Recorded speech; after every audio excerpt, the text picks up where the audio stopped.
திருமணமான நாள் முதலாக இன்று தங்களுடைய முகத்தை பார்க்கும் போது எனக்கு எப்படி தோன்றுகின்றது தெரியுமா சுவாமி? சூதாட்ட மண்டபத்திலே சூதாட்டத்திலே தோற்றுவிட்டு சூதாடிகள் எப்படி இருப்பார்களோ அதுபோல் தங்களுடைய முகம் இன்று வாடி கிடக்கின்றது. சேற்றிலே மலர்ந்திருக்கின்ற செந்தாமரை புஷ்பம் எப்படி பூத்து குலுங்கிக் கொண்டிருக்குமோ அப்பேற்பட்ட உன்னுடைய திருமுகம் இன்று யானைகளால் கலக்கப்பட்ட குளத்தை போல் உங்களுடைய முகமே கலங்கியிருக்கின்றது. சுவாமி, இதற்கெல்லாம் காரணம் ஏற்றிய முதலத்தில் நம்ம யாதவர் படை ரைவதமல அறிவாரத்தி அனைத்தும் ஆண்டு பணிந்தன. மக்களை இழந்த சோகமாகப்பட்டது என் மனதை மிகவும் வாட்டுகிறது. அதனால் தான் என் திருமுகம் இப்படி வாட்டமாக இருக்கு. சுவாமி, இன்னும் யாதவ படைகளும் யாதவர்கள் அனைவற்று பேர்களும் அழிந்து விட்டார்கள். இன்னும் இந்த துவாரகையில் இருப்பது தாங்கள் மட்டும்தான். அவையால் இன்றைய தினத்திலே முக வாட்டத்தோடு இருக்கின்றேன். அக்கா தங்கா சுவாமி, இப்படி முகம் வாட்டத்தோடு இருக்கின்ற பொழுது நம்ம கடையெல்லாம் அடிச்சுன்னு சொன்னீங்க. அதாவது முகம் வாட்டமாக இருக்கிறீங்க. இருப்பினும் நாங்க அரமனையில் இருக்கக்கூடிய பெண்களை இப்படி கடவுள் அமரக்கூடிய குழு மண்டபத்துக்கு அழைத்து வந்தீர்களே, எதனால் என்ன விஷயம் சாமி? பெண்ணி சாமி, மக்களை இழந்த சோகன் ஒரு பக்கம் இருப்பினும் நான் அழைத்ததற்கு காரணம், அதாவது இந்த மனசோகத்தை யாரிடம் தீர்ப்பது? நான் அத்திராபுரம் சென்று என் அத்த மக்களாகிய ஐவரிடத்தில் இந்த மனசோகத்தை தீர்த்து பெற வேண்டும். அதனால் உங்களிடத்தில் விடைபெற்று நான் அத்திராபுரம் புறப்படுகிறேன். சாமி, பெண்ணே, அத்தை மக்கள் ஐவரையும் பார்ப்பதற்கு இந்த ஆண்டவர் அத்திராபுரம் போறீர்களா? சாமி, பெண்ணே, மன்னா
அருமை சுவாமி, அலையாது வீட்டுக்கு நுழைந்தார், அதாவது அலையாது வீட்டிலே நுழையக்கூடாது என்று பெரியவர்கள் சொல்வார்கள். ஆமாங்க.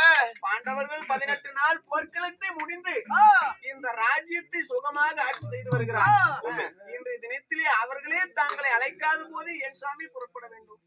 பாண்டவர் அழைக்காமல் பரந்தாமன் போனதே இல்லை. இத்தனை நாள் உங்களுக்கு அழைப்பு கொடுத்திருப்பாங்க, இப்ப யாராவது அழைப்பு கொடுத்தாங்களா? எங்க இருக்கிறேன்னு ஒண்ணு அதாவது நினைச்சு பார்த்தாங்களா? பாண்டவர்களை கூட விடு சாமி, உன் தங்கை திரௌபதி அதாவது அண்ணன் இங்க இருக்கிறார் என்று நினைத்து பார்த்தாளா அவள்? அப்பேற்பட்ட வீட்டுக்கு அழைப்பில்லாம வீட்டுக்கு என் ஆண்டவன் போகலாமா? வேண்டாங்க. வேண்டாம் சாமி. அலையாத வீட்டில் நுழைவது மாபெரும் குற்றம். ஆமா. நாலு பாண்டவர் அழைப்பு இல்லாமல் பரந்தாமன் போக வேண்டாம். வேண்டாம் சாமி. நான் இருக்கும் நிலைமையை நீங்க அதாவது கூறும் விதம். ஆனால் பெண்ணே, பாண்டவர்கள் அதாவது நாடு இல்லாமல் ஆரணிமான வனத்திலே வாசம் செய்தார்கள். ஆபத்து என்ற போது அரிது அவனை நினைப்பார்கள்.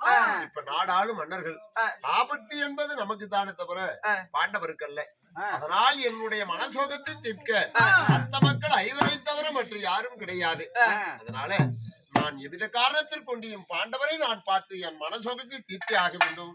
நான் போய்தான் ஆக வேண்டும். சுவாமி, பெண்ணே, அதாவது கணவனுக்கு மந்திரி, அதாவது அரசனுக்கு மந்திரி போல் இருப்பதை போல் கணவர்களுக்கு மனைவியே மந்திரி.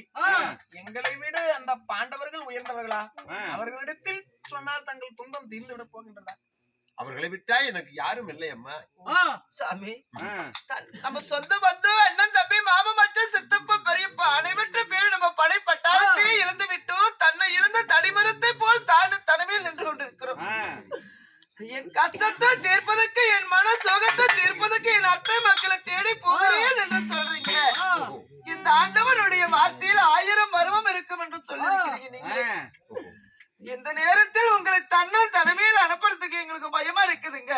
அப்படி நீங்க பாண்டவரை பார்ப்பதற்கு போவதா இருந்தாலும் உன் மனைவி மாறி நாங்க 2 பேர் இருக்கிறோம், எங்களையும் அழைத்து போங்க, உங்களோடு நாங்களும் வரோம் சாமி. பெண்ணே, சாமி, பரந்தாமன் சென்றார். நான் இருக்கும் மனசோகத்தை தன்னன் தனிமையில் விடுவதற்கு உங்களுக்கு மனம் வரல. நீங்களும் கூட அதாவது வருகிறேன் என்று ஆமா, இந்த கடவுளோடு நாங்களும் வரோம். ஆகட்டும், இருக்கணும். அப்படி அஸ்தினாபுரத்திற்கு நான் பரந்தாமன் சென்றால் நீங்களும் என் கூட வந்தால் மகம் பிரத்யுமனனை பாதுகாக்க ஆள் வேண்டும் அல்லவா? உண்மைதான் சுவாமி. மகம் பிரத்யுமனனோடு இந்த தாரகையில் நீங்கள் இருங்கள். நான் அஸ்தினாபுரம் சென்று அது விரைவில் நான் வந்து விடுகிறேன். பெண்ணு, அத்தை மக்களை பார்த்தேதான் ஆக வேண்டும். அஸ்னாபுரத்து நான் அஸ்னாபுரம் போயேதான் ஆக வேண்டும்.